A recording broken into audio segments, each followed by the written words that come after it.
Collectorate దగ్గరికి వెళ్ళి ఒక పునరావాస కేంద్రంలో ఒక బస్సులో తలదాచుకున్నాడు. బాగానే ఉంది. దానికి కలరింగ్ ఏమని ఇచ్చాడు? నేను వరద తగ్గి సాధారణ జీవనం వచ్చినంత వరకు ఏడించి పోన్నాడు. ఎక్కడ పోతావు నువ్వు పోవడానికి నీ ఇల్లు మునిగిపోయింది, నీళ్లు లేదు నీకు ఉండడానికి.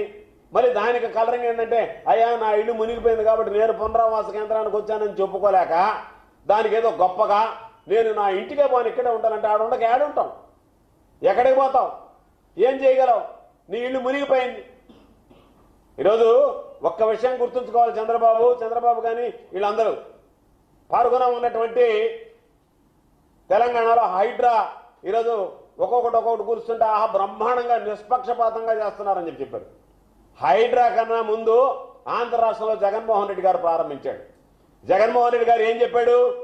ఈ రోజు ఏదైతే అక్రమ కట్టడాలు ఉన్నాయో వాటిని తొలగిస్తాం, దానిలో భాగంగా ప్రభుత్వ సొమ్ముతో నియమించినటువంటి ప్రజావేదికని ప్రధానంగా ముందు ప్రారంభించి, ఎందుకంటే ప్రభుత్వం నుంచే ప్రారంభం కావాలి కాబట్టి ప్రభుత్వం నుంచే వీటికి శ్రీకారం చుడతామన్నారు.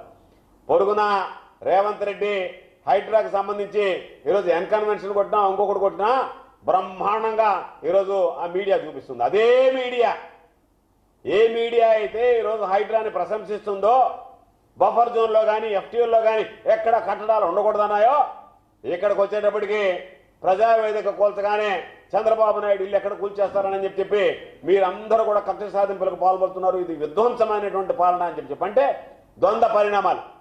ఈరోజు మనం తీసుకున్నటువంటి నిర్ణయమే, ముఖ్యమంత్రి గారు తీసుకున్నటువంటి నిర్ణయమే, ముఖ్యమంత్రిగా జగన్మోహన్ రెడ్డి గారు తీసుకున్నటువంటి నిర్ణయమే ఎఫ్టీఎల్లో కానీ వీటిల్లో కానీ ఉండకూడదనేటువంటి నిర్ణయం తీసుకున్నాడు.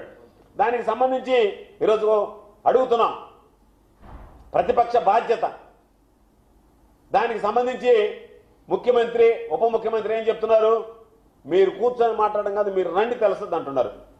మేము చేయడానికి మీకెందుకు అవకాశం ఇచ్చారు ప్రజలు? మాకు ప్రజలు అవకాశం ఇచ్చినప్పుడు మేము సమర్థవంతంగా చేశాం.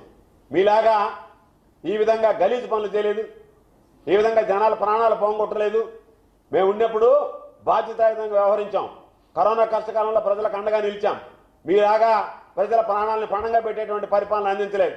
కాబట్టి అతను అడిగితే మీరు రాని చేతులు అంటే మేము చేయడానికి మీరెందుకు, మీరు చెప్పండి. మా చేత కాలేదు, మేము చేతులు ముడుచుకొని కూర్చున్నాం, మీరే వచ్చి చేయండి. ఇప్పుడు జగన్మోహన్ రెడ్డి గారు ₹1 కోటి డబ్బులు ఇచ్చాడు. ఎమ్మెల్యే ఎంపీలు ఎమ్మెల్సీలు వాళ్ళు నెల జీతాన్ని ఇచ్చారు.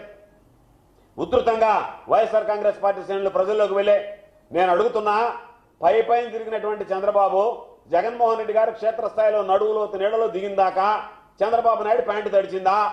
అసలు చంద్రబాబు నాయుడు ఎక్కడన్నా కనపడ్డా?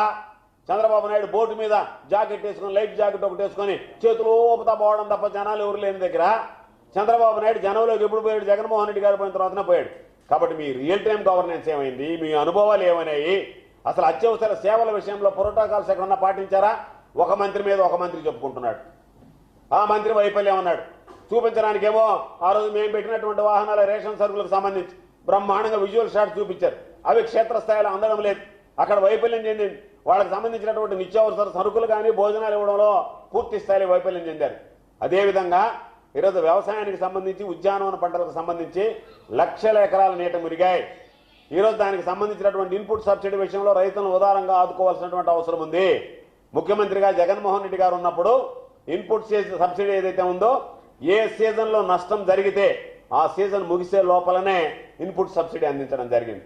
ఈరోజు చంద్రబాబు నాయుడు హయాంలో ఎప్పుడు రైతులకు సంబంధించినటువంటి పాపం ప్రకృతి వైపరీత్యాలు నష్టపోతే దాన్ని బకాయిలు పెట్టి వెళ్ళిపోయాడు తప్ప ఎప్పుడు కూడా రైతుల గురించి ఆలోచన చేసినటువంటి పరిస్థితి లేదు.